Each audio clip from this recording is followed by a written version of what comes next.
생명의 시간입니다. 우리 아침 예배로 하나님 앞에 함께 나가겠습니다. 오늘은 욥기 23장 1절에서 17절까지의 말씀을 우리 화면을 보며 함께 읽으시고 우리 하나님 말씀을 전하겠습니다. 제23장. 욥이 대답하여 이르되, 오늘도 내게 반항하는 마음과 근심이 있나니 내가 받는 재앙이 탄식보다 무거웁니다. 내가 어찌하면 하나님을 발견하고 그의 처소에 나아가랴. 어찌하면 그 앞에서 내가 호소하며 변론할 말을 내 입에 채우고 내게 대답하시는 말씀을 내가 알며 내게 이루시는 것을 내가 깨달으랴. 그가 큰 권능을 가지시고 나와 더불어 다투시겠느냐? 아니로다. 도리어 내 말을 들으시리라. 거기서는 정직한 자가 그와 변론할 수 있은즉 내가 심판자에게서 영원히 벗어나리라. 그런데 내가 앞으로 가도 그가 아니 계시고 뒤로 가도 보이지 아니하며 그가 왼쪽에서 일하시나 내가 만날 수 없고 그가 오른쪽으로 돌이키시나 배울 수 없구나. 그러나 내가 가는 길을 그가 아시나니 그가 나를 단련하신 후에는 내가 순금같이 되어 나오리라. 내 발이 그의 걸음을 바로 따랐으며 내가 그의 길을 지켜 치우치지 아니하였고 내가 그의 입술의 명령을 어기지 아니하고 청한 음식보다 그의 입의 말씀을 귀히 여겼도다. 그는 뜻이 일정하시니 누가 능히 돌이키랴. 그의 마음에 하고자 하시는 것이면 그것을 행하시나니 그런즉 내게 작정하신 것을 이루실 것이라. 이런 일이 그에게 많이 있느니라.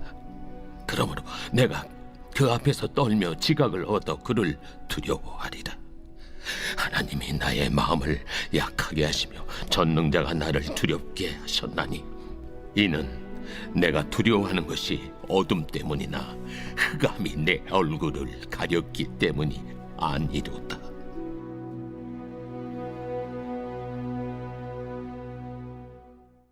답답한 마음을 가리키는 사자성어 중에 분기탱천이라는 사자성어가 있습니다. 이 말은 분한 마음이 하늘을 찌를 듯이 격렬하게 솟구쳐 오르는 상태를 말합니다. 하늘을 찌를 듯이 격렬하게 솟구쳐 오르는 나의 분한 마음. 우리가 살다 보면 분할 때가 생길 때가 있죠. 나는 정상적으로 안전하게 운전하고 있는데 갑자기 과속 난폭 운전, 끼어드는 운전을 할 때 우리는 나도 모르게 분한 마음이 듭니다. 그뿐 아니라 내가 의도했던 거와 다르게 일들이 진행될 때도 우리에게는 왜 이럴까 왜 이럴까 이게 반복이 되면 자기도 모르게 분한 마음이 생기죠. 자, 오늘 이 엘리바스의 발언이 끝나자 이제 우리 23장부터는 24장까지 욥의 대답이 이어집니다.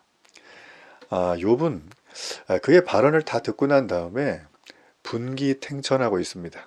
네, 그래서 더 이상 내 마음을, 이 답답한 마음을 들어주려고 하지도 않는 친구들에게 말하지 말자. 이제 이렇게 그는 결정을 했어요. 그리고 나서 이제 하나님께 자신의 마음을, 이 분기탱천한 마음을 완전히 탄식하며 쏟아내는 장면이 오늘의 내용입니다. 자, 욥의 친구들은 욥에게 이 원망과 탄식을 계속 버리고 하나님 앞에 죄를 회개하라고 권면하죠. 자, 그런데 이제 이 2절에 보면 욥은 내게 마음과 근심이 있는데 무슨 마음이냐면 반항하는 마음이 있다는 거죠. 자, 반항한다. 좀 약간 불경해 보이죠? 불경? 이거 약간 불교 용어인가요? 하여튼 잘 모르겠네요. 이 불경이라는 불경 말고 뭐 좋은 말이 없을까요? 갑자기 생각이 좀 잘 안 나는데 하여튼 좀 불경건하게 건자를 붙여야 되겠군요. 예, 불경건하게. 자, 이게 원어의 의미를 보면 반항하는 마음과 근심은 내가 혹독히 원망하고 있다 뭐 이런 뜻이에요. 그러니까 욥이 지금 이렇게 반응하는 이유가 있죠. 그러니까 그가 당하는 재앙이 감당하는 게 불가능한 아주 혹독하고 너무나 무거운 거라는 거죠. 그래서 욥은 하나님을 만나고 싶어 해요. 근데 하나님이 어디 계신지 알지 못해서 답답해 했어요. 지금까지 계속. 그러니까 욥은 하나님께 직접 내 마음의 상태를 질문하고 하나님께 답을 듣고 싶어 해요. 그러나 하나님이 자신의 말을 절대 뭐 매몰차게 하지 마라 하지 않고 들어주실 분이라는 걸 확신을 가지고 있어요. 평소 이제 욥이 하나님과의 이 영적인 관계, 믿음의 관계, 이 믿음을 관계로 시작했던 것이 여기서 보이는 거죠. 그는 이 상황에서도 하나님이 자기 말 들을 거라는 걸 확신해요. 자, 그런데 하나님이 자신을 피하고 계시는 것처럼 보이고 아무런 말씀을 하지 않는 것처럼 느껴지기 때문에 그는 지금 원망과 탄식을 하고 있는 거예요. 그러니까 욥의 탄식 속에는 우리가 놓치지 말아야 될 건 하나님이 없다. 하나님은 나를 버렸다. 이게 아니라 하나님을 향한 마음이 있어요. 이게 중요합니다. 우리가 탄식할 수 있어요. 분기탱천할 수 있죠. 그런데 하나님이 없어. 내 마음대로 살 거야. 자, 여기까지 가면은 곤란하다. 이런 얘기입니다. 그러니까 하나님이 자신에게 사랑을 주신 거라는 걸 그는 알아요. 이미 이 사탄이 시험을 걸기 전부터 욥은 하나님과 늘 친밀하게 삶을 살았던 사람이죠. 그러니까 이 땅의 그리스도인들은 우리가 믿음 생활을 시작했다고 합니다. 믿음이 무엇입니까? 여러분, 믿음은 내가 믿어요. 이게 믿음이 절대 아니에요. 늘 자주 말씀드리지만 그렇다면 믿는 게 뭐예요? I believe in, I believe you. 이게 뭡니까? 내가 믿는다는 건 그래요. 맞아요. 내 입장에서 보면 내가 믿는 거예요. 우리는 현상이라고 하는 공간 속에 살아가면서 물질계에 살잖아요. 그러니까 내가 믿는 게 맞죠. 그게 또 틀린 게 전혀 아니죠. 그러나 성경은 우리에게 말하기를 믿게 해주셨다 그래요. 우리가. 하나님 은혜라 그러죠. 그거를. 그래서 믿음은 무엇이냐면 이런 거예요. 내가 집에 갔는데 이 사람이 내 남편인지 이 사람이 내 애인지 내가 잘 모르겠다. 반대로 이 사람이 내 아내인지 이 사람이 내 부모님인지 내가 잘 모르겠다. 이 얘기는 뭐예요? 믿음의 관계로 형성되어 있는 가장 기본 단위인 가족이, 자신의 가정이, 혈육관계가 믿을 수 있을까라고 돌아간다면 이미 그 관계는 문제가 있는 거죠. 하나님을 따라서 신앙생활하는 우리도 마찬가지입니다. 신앙이란 무엇인가요? 신념이 아니죠. 내가 믿고 싶은 걸, 내가 경험했던 걸, 내가 주장하는 걸, 나한테 좋은 것들을 교회 와서 자꾸 말하는 사람들이 있어요. 내가 전에 섬겼던 교회는 말이죠. 나는 이런 사역을 했는데 난 여기에 관심이 있어요. 나는 사회문화, 뭐 종교, 이데올로기, 기타 등등 뭐 정치, 사람, 뭐 기타 등등 이런 모든 거를 교회 와서 필요하고 싶어 하는 분들이 있어요. 저는 이거는 단호히 거부합니다. 교회를 오는 이유, 예배를 하는 이유, 하나님을 만나는 이유는 뭘까요? 하나님의 마음을 내가 본받고 내가 깨닫고 그걸 삶으로 전하는 거예요. 이번에 이제 9월 달에 이 전 세계에서 벌어지는 이 개신교 안에 가장 큰 컨퍼런스인 이 로잔 언약이라는 게 이제 진행이 됩니다. 거기에 보면 여러 가지 많은 이 의제들이 있지만 그 의제들을 제가 한번 쭉 읽어봤거든요. 근데 그걸 정리해서 핵심적으로 말씀드리면 복음이 삶이 되는 삶을 살기 위해서 우리는 어떻게 교회와 개인과 전 세계 교회는 협력하고 연대하고 함께 그 길을 모색하고 준비하고 걸어가야 되는가? 뭐 이런 얘기예요. 한마디로 말하면. 어떤 뭐 신학적인 주제나 논제를 가지고 갑론을 박하는 자리가 아닙니다. 결국 이 땅에 우리가 해야 될 건 무엇입니까? 그리스도인이라면, 그죠? 내가 개신교회에서 세례도 받고 나는 그분을 진심으로 믿고 사랑하고 그 관계 안에 들어왔다는 가정하에서 말을 하자면 믿지 않은 분들은 뭐 관계 안에 안 들어온 분들이 예외입니다. 교회를 다녀도 그런 분들 많거든요. 내가 이제 믿음 안에 들어왔다고 하는 그런 과정 가운데 있다면 여러분 잘 들으셔야 돼요. 내가 지금 사업이 잘 안 돼요. 내 몸이 별로 건강이 신통치 않아요. 자녀들이 속을 썩여요. 부모님이 날마다 나랑 트러블이 많아요. 나랑 친한 지인들이 오늘 욥처럼 분기탱전하게 나를 만들어요. 자, 이 모든 상황이 저주입니까? 지금 욥은 이 상황 가운데 놓여 있는 거예요. 저주가 맞나 아닌가? 이거를 하나님 앞에 물어보고 싶은 거예요. 하나님을 찾아도 만날 수가 없어요. 그리고 그분의 뜻이 무엇인지는 더더욱 모르겠어요. 이게 아주 낭패입니다. 우리는 분명히 로마서 5장 8절에 보면 하나님의 사랑에 대한 확실한 증거를 우리는 이미 받았어요. 받을 게 아니라 우리가 아직 죄인 되었을 때 그리스도께서 우리를 위하여 죽으심으로 하나님께서 우리에 대한 자기 사랑을 확증할 거다? 아니에요. 확증하셨느니라. 이 얘기는 뭐예요? 사람끼리 한 증거는 배신이 가능한데 하나님은 절대 그런 게 없어요. 하나님은 하시겠다고 하면 내 의사와 상관없이 하세요. 지금 욥이 두려워하는 건 무엇이냐면 우리 10절의 말씀해 보세요. 참 유명한 말씀이죠.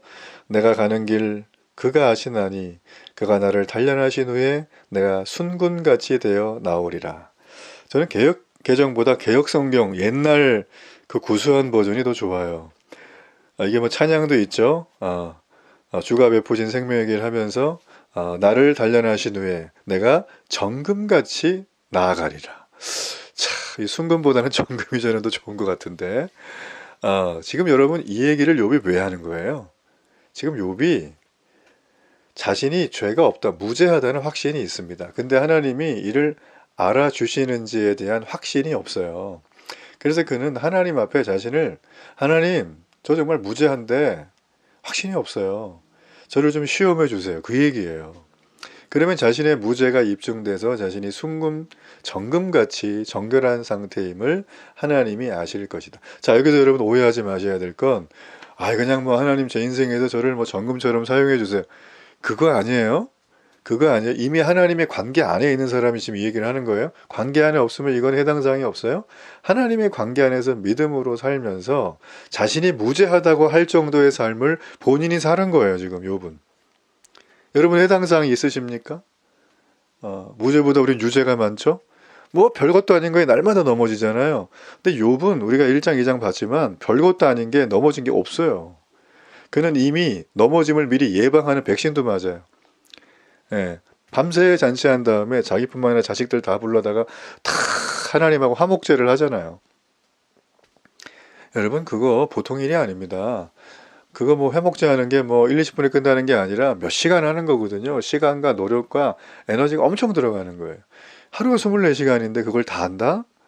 여러분 우리가 그걸 볼 때 약간 광신도 같고 너무 좀 열렬 신자처럼 보입니다. 우리가 볼 땐 좀 과하다. 뭐 우리는 언제 나가서 일도 좀 하고 돈도 좀 벌고 학교도 좀 다니고 연애도 하고 결혼도 하고 해야지 뭐 우리가 언제 그런 것만 하고 있니? 라고 말을 하는 사람들이 있지만 여러분 그 시대에는 그게 하나님 앞에 자신이 무죄함을 입증하는 최선이었어요. 자, 그럼 그 시대가 이제 그러니까 그럴 수밖에 없다가 아니라 지금 우리는 어떻다는 거예요. 욥이 가지고 있는 두려움조차 우리가 가지고 있습니까? 나는 무죄하다가 확신하는데 하나님이 이거를 아시는지 알아봐 주시는지 확신을 못하고 있는 상태다. 우리는 무죄함이 없기 때문에 이런 주장조차도 못하죠. 내가 하나님 앞에 나의 무죄함이 입증이 돼서 정금처럼 정결한 상태임을 하나님이 아시면 좋겠다. 이런 기도 한번 하는 게 우리 인생의 소원 아니겠어요? 그러니까 여러분 우리의 수준, 우리의 신앙의 실력을 다운그레이드 하면 안 되고 항상 올려야 되는 거예요. 여러분 늘 넘어지는 거 있잖아요. 그거를 여러분 기도하고 그냥 앉아만 있지 말고 기도했다면 결단을 하세요. 내가 3일까지는 잘 돼. 그러면 3일 결단. 종종 얘기하죠. 3일 되면 3일째 되는 날 또 3일 하세요. 그러다 보면 4일이 되고 5일이 되고 한 달이 되고 1년이 되고 평생 가는 거죠. 여러분 결국 믿음이라고 하는 주제는 관계 안에 살아가지만 그 관계 안에 살아가면서 우리의 뭐가 발동해요? 의지가 결합이 되는 거예요.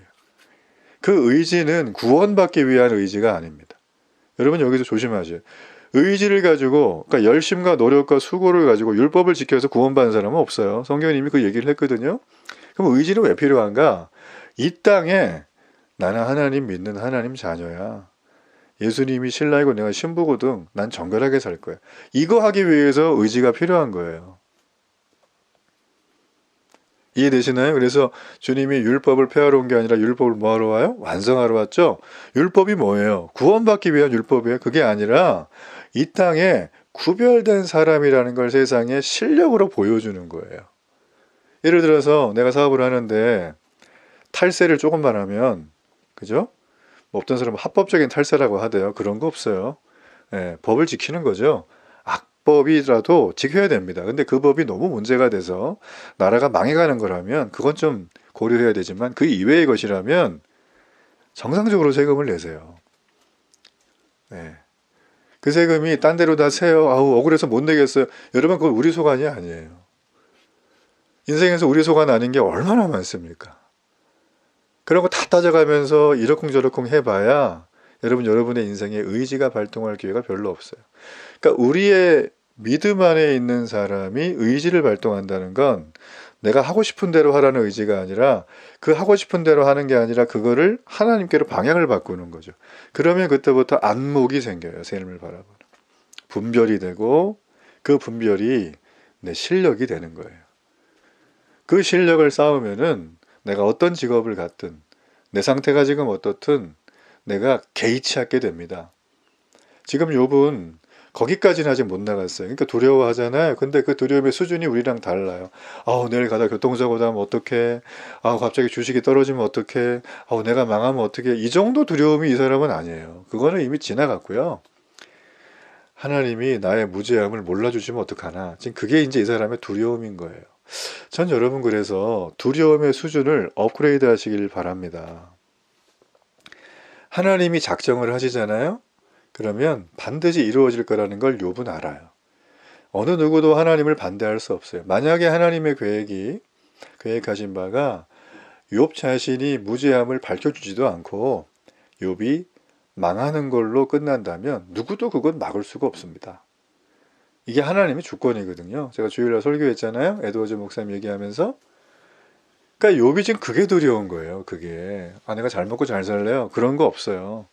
내가 좀 잘 돼서 뭐 사람들에게 영향을 줄게? 그런 것도 없어요. 뭐죠? 하나님의 작정하신 일 중에 나의 무죄함이 밝혀지지 않으면 어떨까? 어떻게 될까? 뭐 그런 거예요. 그러니까 우리가 날마다 일상에서 눈앞에 구하는 것들, 의식주의 문제, 먹고 사는 문제 구하는 건 당연히 하는 거지만, 우리가 언제까지 여기에 매몰될 거냐 이거죠. 예? 그렇죠? 예. 대한민국에 사는 사람들은 이미 전 세계 80억 중에 평균보다 거의 상류층 이상의 삶을 사는 사람들이에요. 예. 우리 맨날 외신 보도 보잖아요. 어떤 분들이 그러더라고요. 이 한국에 계신 분들이, 한국 사람들이 다 이 눈앞에 있는 국내 정세만, 국내 돌아가는 것들만 굉장히 신경을 썼다고. 근데 최근 들어서 글로벌한 인식을 가지고 전 세계에 대한 마음을 막 두고 있대요. 그 왜 그런가? 라고 하면서 얘기를 하는데, 그분이 참 재밌는 얘기 했어요. 한국에 주식 광풍이 불어가지고 주식을 하려고 그러면 세상 돌아가는 걸 알아야 된대. 세계를. 그래서 뭐 세계에 대해서 관심을 가졌다, 뭐 이런 얘기도 있는데요. 좋아요. 뭐 여러 가지 다 좋아요. 다 좋은데 결국은 오늘 우리가 두려워해야 될 그 주제를 업그레이드 할 필요가 있습니다. 요한복음 3장에 보면 하나님이 그 아들을 세상에 보내신 것은 세상을 심판으로 하심이 아니고 그로 말미암아 세상이 구원을 받게 하려 하심이라. 욥은 두려워했지만 하나님의 뜻은 나를 사랑하시고 나를 이끄시고 내가 세워질 것을, 구원하실 것을, 생명을 주실 것이라는 것을, 하나님의 계획과 뜻 속에 이게 분명하다는 것을 그는 알아요. 우리가 예수님을 만나면 이걸 알게 되는 거예요. 그래서 근원적으로 오는 두려움과 불안함들이 해소가 되는 겁니다. 아시겠어요? 예수를 믿으면 그게 되는 거예요. 그러니까 예수를 믿고 내가 잘 된다 이런 생각을 일단 하지 마세요. 그냥 하나님이 약속한 말씀에 나와 있는 이거를 받아 누리는 거예요. 나는 왜 못 누리는가? 그걸 점검하는 게 분별이에요. 거기에 여러분의 의지가 박약해서 거룩하고 정결한 신부로 못 산다면 그는 회개하고 돌이켜야죠. 빨리.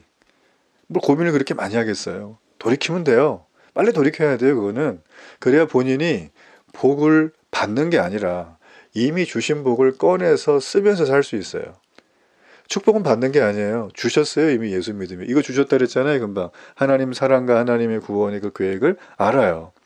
근데 그거를 내 의지로 나는 몰라요. 나는 몰라. 이러면서 사는 거예요. 나 혼자 살래요. 그러면서. 그러니 얼마나 삶이 세상에서 마음대로 즐거움과 쾌락도 못 누리고 교회 와서도 어정쩡하고 중간에 껴가지고 다니니까 난 교회 안 다닐래 이런 얘기 나오는 거예요. 나중에. 자, 여러분 결론적으로 말씀드립니다. 예수님을 만나면 하나님을 만난 거예요. 예수님을 통해서 하나님의 계획과 뜻을 우리에게 주셨어요. 그걸 모르고 있다, 내가 잘 정신이 없다, 모르겠다 그런 건 내 책임이에요. 그거 알아야 돼요. 여러분의 쓰는 시간 중에서 그거 아는데 얼마나 쓰십니까? 저는 최소 하루에 1시간을 쓰시기를 축복합니다. 예. 거기다 그렇게 쓰고 주일날 교회로 오시면, 다른 예배 때 오시면 예배의 감격이 달라져요. 한번 그렇게 한번 해보세요. 그러면 여러분 지금 당장은 내가 이걸 좀 더 해야 되는데 왜 여기다 시간 써야 되지? 이러지만 나중에는 그쪽으로 시간을 훨씬 더 많이 써도 조금 더 아까운 생각이 들지 않습니다. 전 여러분의 신앙이 두려움을 넘어 정금처럼 단련되어서 하나님이 인정하는 믿음의 실력을 갖는 자들이 되기를 주의 이름으로 축복합니다. 결단의 기도를 드립니다. 살아계신 아버지, 오늘도 욥의 두려움을 부러워합니다. 나는 유죄한데 그는 무죄하다고 합니다. 하나님, 나의 연약한 이 모습 이제 분별하고 하나님이 주신 이 복을 마음껏 꺼내어 누리는 삶, 의지의 결단이 있도록 주여 축복해 주옵소서. 나를 불쌍히 여겨 주옵소서.